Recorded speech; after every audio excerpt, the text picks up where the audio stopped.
On découvre ensemble Hier dans le 91. Et pour me soutenir, n'hésitez pas à vous abonner, à liker, commenter et partager cette vidéo. Hier est une commune verdoyante de 28 348 habitants. Installée de part et d'autre de la rivière du même nom, elle s'est d'abord développée autour de l'abbaye Notre-Dame et du monastère des Camaldules.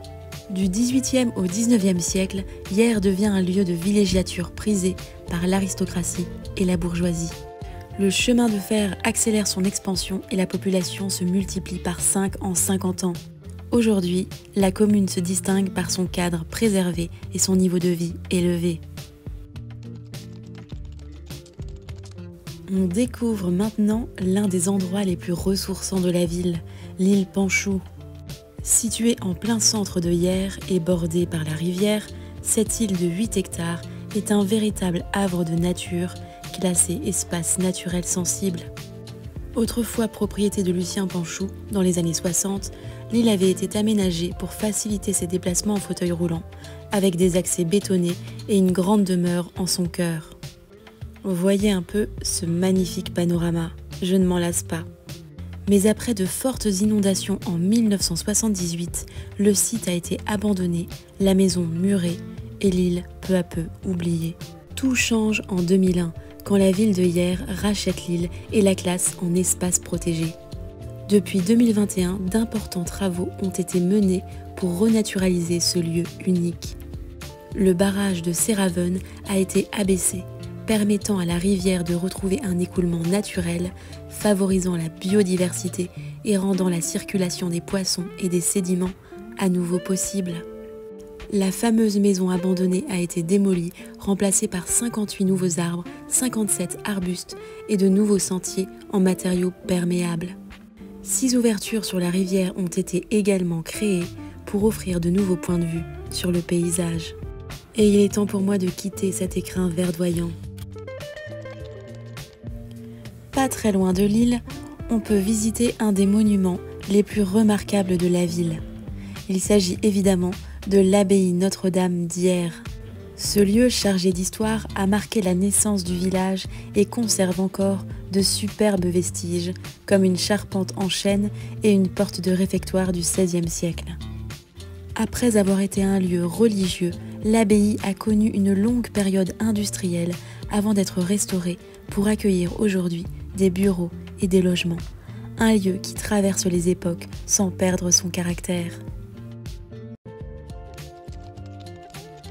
Tout en découvrant le centre historique de Hier, découvrons ensemble son histoire.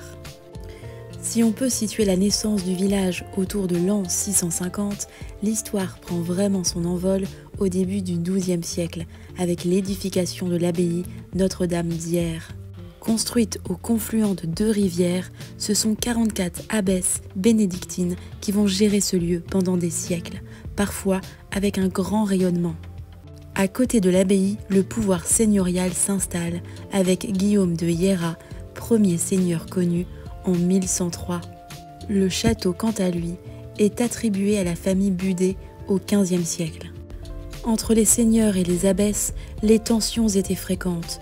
Ils se disputaient sans cesse les droits liés au moulin, à la justice et à la gestion du territoire, ce qui a donné lieu à d'interminables procès à travers les siècles.